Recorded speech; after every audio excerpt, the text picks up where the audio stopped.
I didn't believe in shadow people until one of them leaned over my bed and tipped its hat at me. By the time I could scream, it already knew my name. This happened when I was 17, the summer my parents divorced and my mum moved us into my grandfather's old house. The place sat alone at the edge of a dying neighborhood. All the other homes either abandoned or rented out to people who kept to themselves. It smelled like dust and old wood, and no matter how hot it was outside, the interior always felt cold. My bedroom was on the second floor, at the end of a narrow hallway. Every night the house made noises, popping pipes, distant creaks, the low groan of wood settling. At first I told myself it was normal. Old house, old sounds. The first night I noticed something was wrong. I woke up at exactly 3:17 a.m. I remember because I checked my phone, irritated that I'd woken for no reason. The room was dark, lit only by a sliver of orange streetlight leaking through the blinds. That's when I felt it, that awful sensation of being watched, not imagined, not vague, heavy, focused. I couldn't move. Sleep paralysis, I thought. I'd read about it before. Panic crawled up my spine as I tried to wiggle my fingers, my toes. Nothing responded. Then I saw him. He stood in the corner of my room, where my dresser met the wall. At first, he was just a darker patch of darkness. Then the shape sharpened, a tall, unnaturally thin silhouette, long arms hanging past where his knees should have been, and on his head was a wide-brimmed hat, unmistakable even in the dark. He didn't have a face, no eyes, no mouth, just emptiness where features should be. Yet I knew, absolutely knew, he was looking straight at me. The air felt thick, like breathing through wet cloth. My ears rang softly, and a pressure built behind my eyes. The hat man didn't move, didn't sway or breathe. He simply stood there, as if waiting. After what felt like minutes, my paralysis broke. I gasped, sucking in air, and the moment I could move, I snapped on my bedside lamp. The corner was empty. I didn't sleep for the rest of the night. The next day, I told myself it was stress, divorce, new house, lack of sleep. But that explanation got harder to believe when it happened again and again, always around the same time, always the same corner, sometimes closer. By the fourth night, he was no longer just standing still. I woke to the sound of fabric brushing against fabric, like a coat sleeve shifting. The hat man was at the foot of my bed. I could move this time. That made it worse. I pulled the covers up to my chin, my heart pounding so hard I was sure he could hear it. The shadow leaned forward slightly, and I felt a wave of cold wash over me, like someone had opened a freezer door. Then, impossibly, he tipped his hat. It was a slow, deliberate motion, mocking, polite. I shut my eyes and counted, convinced that if I opened them again, he'd be inches from my face. When I finally looked, the room was empty, but the cold lingered. I started sleeping with the lights on. It didn't help. He began appearing during the day, too. Reflections in dark windows, standing at the end of the hallway when I passed a mirror. Always gone when I looked directly, but always there long enough to make my stomach drop. I told my mum. She blamed nightmares. I told my friends. They joked about creepy pastas and shadow people. I stopped talking about it. The worst night came a week later. I woke to the sound of whispering. It wasn't loud. It wasn't even clear. Just a low murmur, like someone speaking from the other side of a wall. The hat man stood beside my bed, so close the darkness of him swallowed the light from my lamp.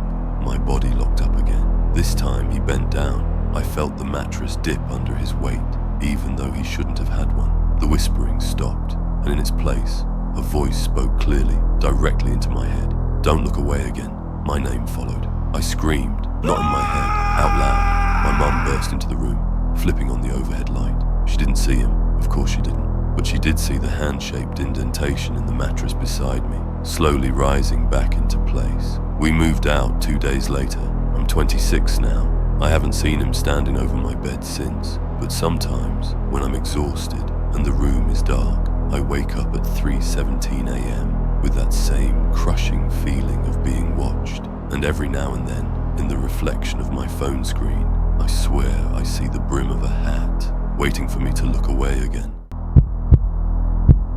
I used to think whistling at night was harmless, until I learned that in the mountains, it's a way of being found. People disappear quietly in Appalachia. That's something you understand if you grow up there. I was raised in a small hollow in eastern Kentucky.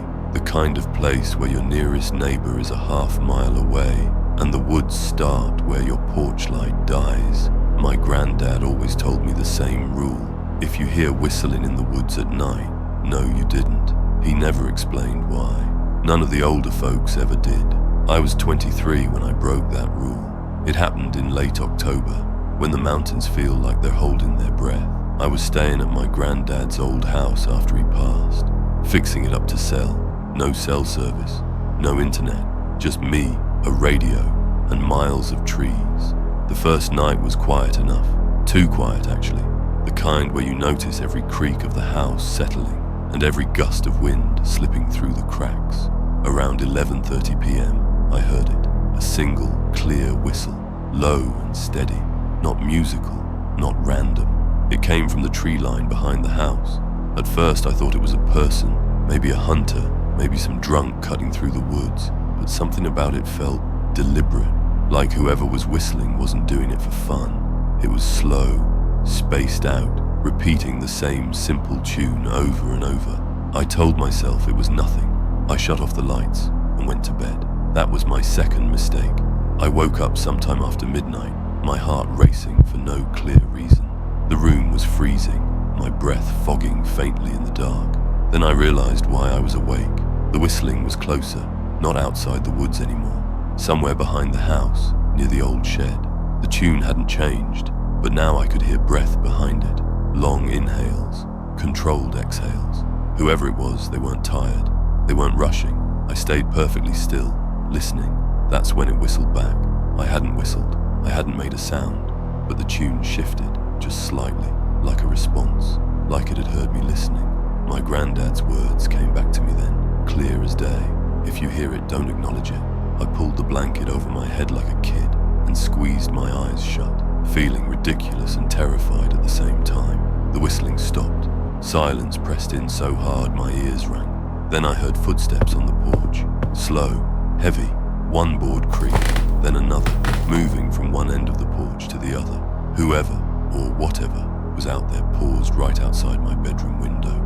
I could sense it standing there, close enough that I imagined seeing a shadow if I opened my eyes. And then it whistled again, right outside the glass. The sound didn't come from a mouth this time. It was wrong, too hollow, like air moving through a pipe. The tune was off key now, stretched and warped, as if it was trying to remember how it went. I don't know how long I lay there, shaking. Eventually, exhaustion won. When I woke up, morning light was spilling through the curtains, and the woods looked harmless again. I told myself it was a nightmare, until I went outside. Bare footprints were pressed into the dirt beneath my window. Long, narrow, too deep. They led from the tree line to the porch, and stopped. No return tracks, no disturbance in the leaves beyond that point, like whatever made them hadn't walked back into the woods at all. I packed up my things that afternoon. I was halfway down the mountain road when my truck stalled. No signal, no service, just woods. That's when I heard the whistling again. This time it came from uphill, from the direction I'd just driven from. Same tune, same spacing, patient. I stayed in the truck, keys clenched in my fist, praying it would turn over. The whistling grew louder, closer, drifting through the trees like it was being carried by the wind, but the air was dead still. Then, from the woods on the opposite side of the road, I heard it, my own whistle, perfectly mimicked, same pitch, same rhythm. That's when I understood. It wasn't calling to me, it was learning me. The engine finally started, and I floored it without looking back. I didn't stop until I hit the highway. I sold the house without ever going back. Didn't step foot on that property again. But sometimes, late at night, when everything goes quiet, I hear a familiar tune drifting faintly through the dark. Not outside my window, inside my head, and I'm terrified that one night, without meaning to, I'll whistle back.